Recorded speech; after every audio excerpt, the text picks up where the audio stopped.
every year our studio does a trip. Um, so it's a different part, generally in Europe, but different parts of Europe. And I think it's for the kind of variety, but also to explore like new kind of cultures and communities.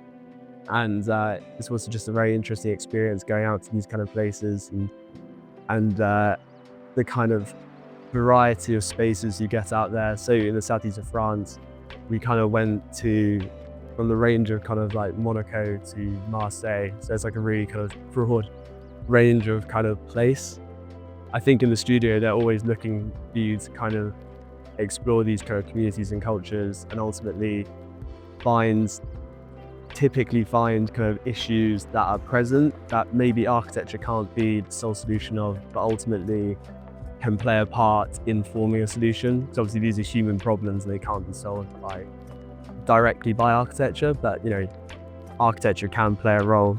I saw an article in, I think it was Le Monde, which said kind of public pools are becoming a measure of inequality in the south of France. And unfortunately, this was, I have to be honest, after the trip. So actually, I never went to the site directly, which is a big shame.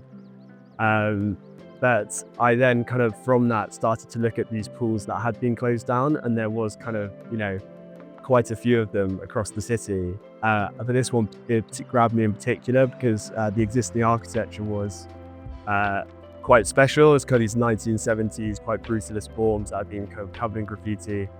I thought that would be like a very interesting kind of challenge to build kind of in and around and kind of within them. And also particularly being set in the kind of the boundary between the city and the Calanque National Park. I think the space was particularly important for kind of the people of Marseille to kind of get out of the city and, get into nature, because it's quite kind of densely, the kind of form out of the city very dense and urban. I think it was a very particularly special place. I found like Facebook pages with 4,000 followers or so of kind of reopened Piscine Lumini. So obviously the space kind of held a special place in the world. The idea was that it was kind of a diverse collective of citizens kind of come together and, take matters into their own hands. So there have been multiple kind of points where the local municipality had promised to reopen a lot of these kind of sites, but ultimately nothing kind of ever happened, and quite a lot of the sites were then privatized. So the idea was that these kind of locals come together and they want to kind of restore the pool's original function and kind of almost give it back to people in Marseille, but also to kind of reimagine it as and kind of diversify its kind of original use. So ultimately, the project is set in a kind of sequential stages. So the first stage is kind of the inhabitation of the site and kind of creating like a commune. And then the second stage was creating this civic hall, which features it's kind of almost like a center of activism and a place where people can kind of express themselves. And there's an auditorium and like a dining hall. There's a series of communal spaces. And then the third being the kind of the restoration of some of the kind of its original civic purpose. So kind of restoring the pool, but also introducing this new typology of this kind of bathing pool based on the French Langlois, which were like wash houses, but more of a kind of Roman bath style where people can come together and communicate and talk. And that's kind of previously in French history been a kind of a big social driver, where previously they'd come to wash clothes, now they can come and bathe essentially. And then the fourth stage is ultimately about reintroducing industries that had previously been quite harmful industries in the national park. But it's about kind of introducing a kind of more sustainable form of industry, localized industry. And I felt a kind of a perfect kind of symbol of that would be soap. Obviously soap's connection with water and soap's kind of history with Marseille. It's kind of synonymous. And the soap, which was being produced kind of on site, would ultimately kind of be meulanged or stamped with the kind of marking of the kind of collective, and then it can be distributed throughout the city. So it's almost like a symbol of their activism. So yeah, ultimately the whole program was about kind of restoration, but also kind of reimagining and redefining. I think the title was always meant to be like a contradiction in a way. So, the poolside you associate with kind of leisure and having fun.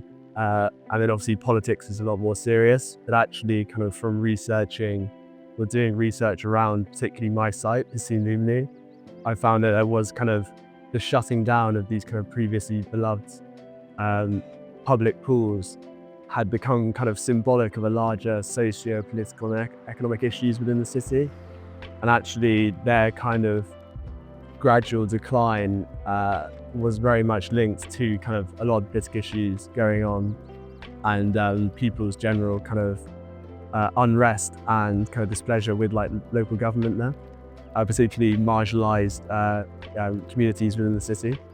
Yeah, so ultimately kind of it being a socially driven project, obviously to kind of ground it, even slightly in reality, although it is idealistic, there would be kind of limited like financing and resourcing. So the idea was ultimately to kind of for the collective at Piscine Lumini to form a network of other collaborators that exist around the city.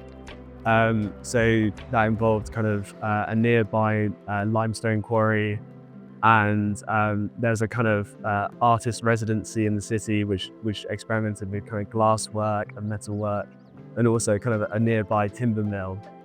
But also on top of that, it's about kind of salvage and reclamation. So utilizing the existing materials on site and kind of giving them new purpose.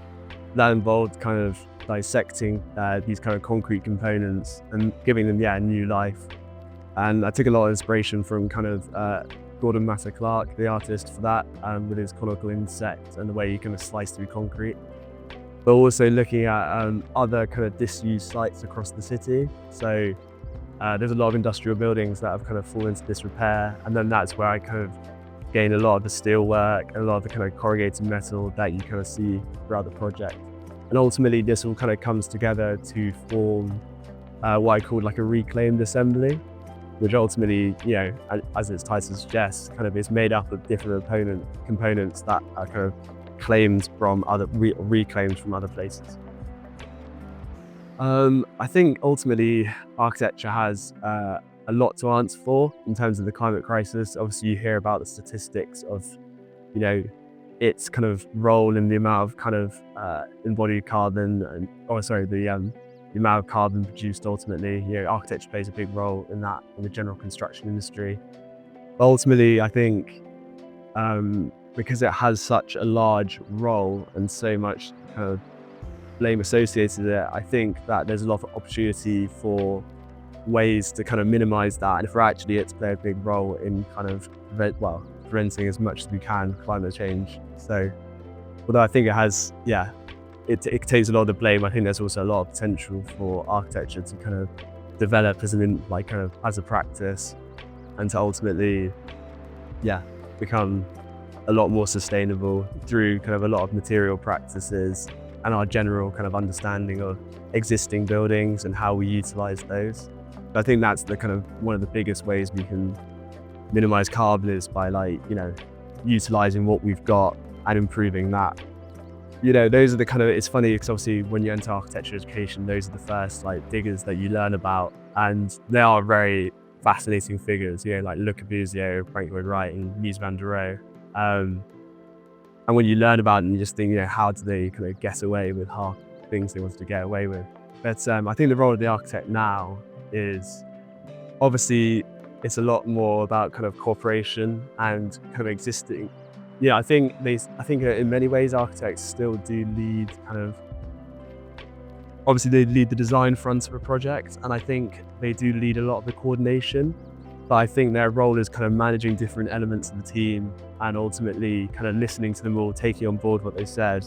And their role is always taking all the information and kind of making it work together. So whether that's kind of structures or MEP, but their role is, there's still kind of elements of leadership, but it's a lot more about kind of cooperation and listening to other kind of professionals within that kind of design team collective.